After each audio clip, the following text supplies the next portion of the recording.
हलचल बेहद तेज। एक बार हम आपको तस्वीर दिखा रहे हैं जहां पे मीडिया कर्मियों की भी हुजूम उमड़ी हुई है एक अन्य मार्ग के बाहर। हमारे साथ ब्रज सर भी मौजूद है। ब्रज सर, जो राजनीतिक घटनाक्रम है, बीजेपी की बैठक अलग चल रही है, जेडीयू की बैठक अलग चल रही थी जो अभी खत्म हुई है, और आरजेडी की बैठक चल रही है, क्या लग रहा है कि जो तस्वीर, जो संशय कुछ है क्या, अभी कुछ दिख रहा है आपको संशय? देखिए, बीजेपी और जेडीयू के बीच में संशय फिलहाल नहीं है। संशय जो मुझे थोड़ा बहुत दिख रहा है आरजेडी के कोने में दिख रहा है, क्योंकि उनको डिसाइड करना है कि उनको नीतीश कुमार के साथ रहना है या नहीं रहना है, या कब तक वो फैसला करेंगे। सारा जो दारोमदार है वो आरजेडी पे। क्या वो सरकार से अपना समर्थन विड्रॉ करेंगे? शायद अभी नहीं करेंगे, क्योंकि वो चाहते हैं कि जो भी स्टेप लेना हो नीतीश कुमार खुद ले। वो फैसला नहीं लेना चाहते हैं और उसी को आधार बनाकर वो आगे जनता के बीच जाएंगे और कहेंगे कि नहीं, देखिए हम तो सरकार को समर्थन दे रहे हैं। उनके एक मंत्री हैं, उन्होंने अपना जो सरकारी वाहन है वो लौटा दिया, तो इसका मतलब क्या समझे? दूसरा सचिवालय में भी हैपनिंग है, कई अधिकारी पहुंच गए हैं। एक संकेत तो हो ही जाता है जब आप सरकारी गाड़ी को वापस कर देते हैं। एक संकेत होता है कि वो खुश नहीं है।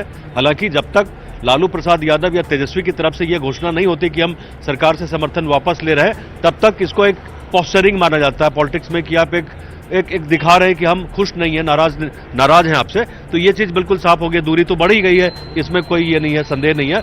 और बीजेपी और जेडीयू दोनों अपनी अपनी पोजिशनिंग कर रहे हैं, क्योंकि कई तरह की चर्चाएं चल रही हैं। खबर ये भी है कि कांग्रेस के विधायक टूट सकते हैं, कभी कभी जेडीयू के विधायकों को लेकर भी चर्चा हो रही है।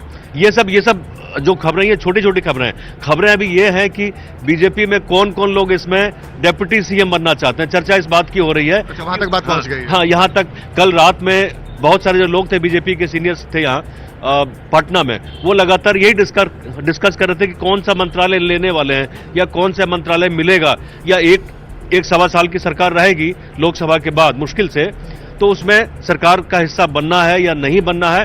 तो ये सब चीजों को लेकर बीजेपी में चर्चा ज्यादा हो रही है।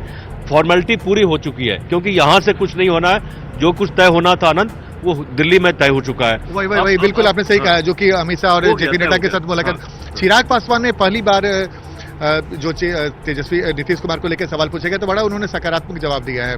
बोला कि कुछ इंतजार कर दीजिए, अभी कुछ भी बोलना जल्दबाजी होगा। इसका मतलब कि चिराग पासवान को मना लिया गया है। देखिए, कोशिश यही हो रही कि जो चाचा भतीजा है दोनों के बीच में एक तरह से पैचअप हो जाए। पैचअप अब तक हो नहीं पाया है सीटों को लेकर, खास करके भाई 6 सीट उनके कोटा का है एलजेपी का, मतलब चाचा भतीजा दोनों को मिलाइए तो जो पुरानी स्थिति थी, तो उससे ज्यादा तो इनको मिलने वाला है नहीं। अगर जेडीयू के साथ में जाता तो हो सकता है कि जो सीटें हैं वो कम भी हो जाएं। अच्छा, एक सवाल बड़ा इंटरेस्टिंग है सर। अभी तो 1.5 घंटा पहले हमने कोशिश की है जानने की कि बैठक में क्या हुआ, उसकी जानकारी तो अभी नहीं है, लेकिन लगातार हम कोशिश कर रहे हैं। लेकिन इंटरेस्टिंग ये है कि अगर नीतीश कुमार गठबंधन से अलग होते हैं, क्या तर्क देंगे जनता के बीच में? क्योंकि अगर आप देखिए तेजस्वी यादव की तरफ से अभी कोई गलती दिखती नहीं, अभी तक तो कोई नहीं दिखी है जब से उन्होंने इस सरकार में साथ देना शुरू किया है, तो तर्क क्या दे सकते हैं नीतीश कुमार? आखिर कौन सा वो आधार दिखता है? देखिए, ये अभी तक मुझे लगता है कि 9वां ये शपथ अगर होगा तो 9वां होगा। हर बार उन्होंने कुछ न कुछ बहाना बनाया। 2013 में जब इन्होंने सरकार छोड़ी थी, बीजेपी का साथ छोड़ा था, तो तभी यही बोला था कि भाई जो सेकुलर क्रेडेंशियल है वो नहीं रहा। उसके बाद जब आरजेडी का साथ छोड़ा तो बोला कि करप्शन के मुद्दे पे हम साथ छोड़ रहे हैं। तो इनके पास, नीतीश कुमार के पास में पाला बदलने के लिए कोई कुछ न कुछ वो बचा के रखते हैं। लेकिन एक बहुत दिलचस्प है, क्योंकि जेडीयू के जितने भी बड़े नेताओं से हमारी बातचीत हो रही है, सबके निशाने पे कांग्रेस है। इंडिया गठबंधन में नीतीश कुमार की बड़ी भूमिका नहीं तय हुई। बिल्कुल सबसे बड़ी बात यही है। और ये मार्के की बात है कि जिस तरह से नीतीश कुमार को माना जाता है कि भाई वो जो ये पूरा आइडिया था महागठबंधन का, उनका था, और लगातार वो शुरू से ही जब मई और जून में बातचीत हो रही थी यहाँ पटना में, तभी से वो लगातार बिल्कुल आगे थे, फ्रंट पे थे। तो नीतीश कुमार और उनके पार्टी के लोग तो यही कह रहे हैं कि भाई उनको जो इज्जत और जो सम्मान मिलना चाहिए था गठबंधन में वो नहीं मिला, तो वो करते क्या? एक बहुत इंटरेस्टिंग है जो ठीक हमारे पीछे एक अन्य मार्ग नजर आ रहा है ब्रसर।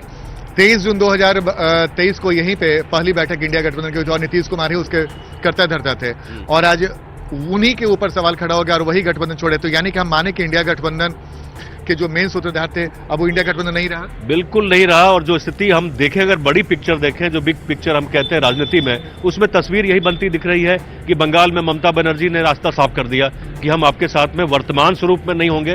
केजरीवाल ने दिल्ली में कर दिया कि पंजाब और बिहार में, पंजाब दिल्ली में। और नीतीश कुमार चूंकि धुरी है, बाकी ममता बनर्जी धुरी नहीं थे उसके, लेकिन जो नीतीश कुमार है ये धुरी थे, इन्होंने ही तय किया था कि भाई कैसे मीटिंग करें नहीं करें। लेकिन आप नीतीश कुमार एक ऐसे व्यक्ति है, राजनीतिक हैसियत है बिहार में नहीं पूरे देश भर में, जिनका ये अभी जो आप मान सकते हैं कि राजनीतिक तौर पे बहुत ज्यादा इनका इम्पैक्ट नहीं है, लेकिन बहुत महत्वपूर्ण व्यक्ति थे। इससे इंडिया गठबंधन का एक महत्व कुछ और था, और नीतीश के नहीं रहने से जो गठबंधन है वो थोड़ा सा हल्का जरूर पड़ जाएगा। लेकिन एक तो सवाल है ना कि इंडिया गठबंधन में नीतीश कुमार की, अगर हम बिहार के अगर दृष्टि से देखें तो ये कहीं राष्ट्रीय खबर है। अगर हम देखें इस तरह से तो ये राष्ट्रीय खबर है, चूंकि नीतीश कुमार के बारे में कल अखिलेश यादव ने भी कहा था, उम्मीद जताई थी कि नीतीश मान जाएंगे। यानी कि हम सिर्फ एक बिहार में सत्ता बदलने का खेल नहीं मान सकते हैं, राष्ट्रीय परिदृश्य पे देखें तो बहुत बड़ी बात हो जाएगी। नीतीश को नाराज करने के लिए इन्होंने बहुत कुछ किया, एक दो बहाने नीतीश के पास नहीं आनंद। ये सही वक्त नहीं है कि हम उन तमाम बहानों को गिनाएं। नीतीश जी खुद गिनाएंगे अभी, मतलब जब वो कल रास्ता अलग करेंगे तो बहाने एक नहीं है, बहाने इनके पास 10 हैं कि शुरू से नीतीश कुमार ने प्रयास किया और किस तरह से आपने उनको एक तरह से साइडलाइन किया, बल्कि कोशिश नहीं की, साइडलाइन किया उनको अलग अलग मीटिंग में। जो महत्व वो चाहते थे वो महत्व उनको नहीं दिया गया, तो वो उनके पास और कोई विकल्प बचा भी नहीं था दरअसल। आनंद बिल्कुल जी, सुबह वाकई आनंद वो तस्वीरें हम आपके पीछे की देख पा रहे हैं 1 करने मार्च की। और आनंद ये बताइए, अभी आपके साथ ब्रज सर भी हैं, तो और भी हम आपसे जानकारी ये लेना चाहेंगे कि अगर हम की इसमें महत्वता को देखें, हालांकि हम अभी सम्राट चौधरी ने मुलाकात की है, तो हम की इसमें महत्वता कैसे हो जाती है? आज शाम 7 बजे उनकी भी बैठक होनी है, तो अगर आरजेडी भी उनको प्रलोभन दे रही है कि आप हमारे साथ आ जाएं, तो इस पर हम एक खास चर्चा करेंगे कि आखिर हम की इसमें महत्वता कैसे बढ़ जाती है। बिल्कुल, और देखिए अभी निगाहें भी उसी पे टिकी हुई है, हम पार्टी पे, कि भाई हम पार्टी का रुख क्या होगा। खबर ये भी मिल रही है कि वो आरजेडी के संपर्क पे। सर बड़ा इंटरेस्टिंग है, कई बार छोटी पार्टियां सबसे महत्वपूर्ण रोल अदा करने लगती है। जीतन राम मांझी अभी केंद्रीय बिंदु में, कभी नित्यानंद राय उनसे मुलाकात करने जाते हैं, सम्राट चौधरी गए। इसका मतलब हम पार्टी अभी कितना मुख्य भूमिका में है और इसका रोल अभी क्या हो सकता है किसी की सरकार बनाने बिगाड़ने में? देखिए कल जीतन राम मांझी के साथ में बैठा हुआ था, उनसे बातचीत भी हमने किया, तो उन्होंने कहा साफ तौर पर ये सब जो खबरें आ रही है ये सिर्फ ध्यान भटकाने के लिए खबरें हैं। हम पूरी तरह से नरेंद्र भाई के साथ हैं। उन्होंने नरेंद्र मोदी के लिए जो शब्द इस्तेमाल किया, नरेंद्र भाई के लिए हम साथ खड़े हैं, और जो बिहार की 40 सीटें वो हम जीतेंगे, और कम से कम लोकसभा में हम 400 सीटें जीतने जा रहे हैं। लेकिन एक सवाल बहुत इंटरेस्टिंग है, आपको याद होगा कि एक बार उनसे मांझी जी से पूछा गया था कि क्या आप नीतीश कुमार को छोड़ के अलग होंगे, तो उन्होंने मां का कसम खाकर कहा था कि मैं मां की कसम खाकर नहीं हटूंगा। लेकिन जीतन मांझी ने क्या किया, आप बेहतर देख सकते हैं। तो क्या मांझी पे भरोसा किया जा सकता है इस वक्त इस सिचुएशन में? देखिए ये मांझी को बिल्कुल तय करना पड़ेगा, क्योंकि वो अपना फ्यूचर देख रहे हैं, अपने बेटे का वो फ्यूचर देख रहे हैं, और गठबंधन का वो फ्यूचर वो देख रहे हैं। कोई भी आदमी, कोई भी नेता अगर है तो वो तो ये देखेगा कि हमारा फ्यूचर कितना सिक्योर है। तो आगे जो जीतन राम फैसला करेंगे केंद्र में क्या होने वाला, अगर केंद्र के साथ रहते हैं, उनको अपने बेटे का फ्यूचर भी सिक्योर करना है और साथ में अपना फ्यूचर भी वो देख रहे हैं। तो अभी 4 विधायक हैं हम का, वो कितना महत्वपूर्ण रोल प्ले कर देंगे अभी, अगर मान लीजिए कोई बड़ा फैसला ले लेती है हम पार्टी? फिर मुझे नहीं लगता है कि बहुत बड़ा फैसला वो लेने वाले हैं, क्योंकि वो अपना फ्यूचर, अपने बेटे का फ्यूचर और अपना फ्यूचर वो देख रहे हैं कि 5 साल किस तरह से सिक्योर करें। तो मुझे इस पर डाउट नहीं लग रहा। ये चर्चा ज्यादा वो चल रही है कि कहीं से दूसरे हलकों से खबर आती है कि भाई इनके संपर्क में, मुझे नहीं लगता है कि वो किसी के संपर्क में है। वो पूरी तरह से एनडीए के साथ खड़े हैं। एक निर्दलीय विधायक है सुमित, वो भी सरकार में मंत्री हैं और सरकार पे समर्थन कर रहे हैं। तो 4 और प्लस 1 अगर 5 विधायकों को मिला दें तो ये 5 विधायक इस वक्त बिहार की सियासत में बहुत महत्वपूर्ण हो जाते हैं निश्चित तौर पे। और सुबह भी लिखा था हमने कि भाई आरजेडी की तरफ से ये तमाम कोशिशें होंगी कि किसी तरह से इनको मेजॉरिटी प्रूव नहीं करने दिया जाए। इस चीज की चर्चा हुई आरजेडी के जो बैठकें हो रही हैं, हमें जो खबरें सूत्रों के माध्यम से मिल रही हैं कि वो पूरी ताकत लगाएंगे किसी तरह से इनको, नीतीश को फिर से चीफ मिनिस्टर नहीं बनने दिया जाए, इसकी कोशिश होगी। लेकिन अभी अगर आप संख्या देखें, 78 विधायक बीजेपी के पास, 45 विधायक जेडीयू के पास, अगर संख्या मिला देते हैं तो जो संख्या होना चाहिए मैजिक फिगर, तो ये दोनों पार्टी के पास ही है। तब फिर मांझी का रोल कितना इंपॉर्टेंट हो जाता है? मांझी का रोल इंपॉर्टेंट होता है, लेकिन मैंने वही कहा कि मांझी अपने लिए भी वो देख रहे हैं, अपने बेटे को महत्वपूर्ण भूमिका में वो देख रहे हैं। पहले आपने सुना था एक बार मांझी जी बोले थे उन्होंने कि मेरा बेटा तेजस्वी से ज्यादा योग्य है, ज्यादा पढ़ा लिखा है, और महत्वाकांक्षा तो दिखती है, महत्वाकांक्षा है उसमें, महत्वाकांक्षा है। तो महत्वाकांक्षा भी दबी हुई है, लेकिन आप यही समझिए जब वो कहते हैं कि वो तेजस्वी से ज्यादा योग्य है, तो मतलब उनकी नजर कहीं और भी है। और यही जिस समुदाय से आते हैं उसकी भूमिका बिहार की राजनीति में नहीं, देश की राजनीति में काफी ज्यादा होने वाली है। आने वाला दशक मुझे लगता है कि ओबीसी से आगे, अब जब कर्पूरी ठाकुर को भारत रत्न अवार्ड दिया गया तो उसके बाद से यही स्पष्ट हो रहा है कि राजनीति की दिशा बदलेगी देश में।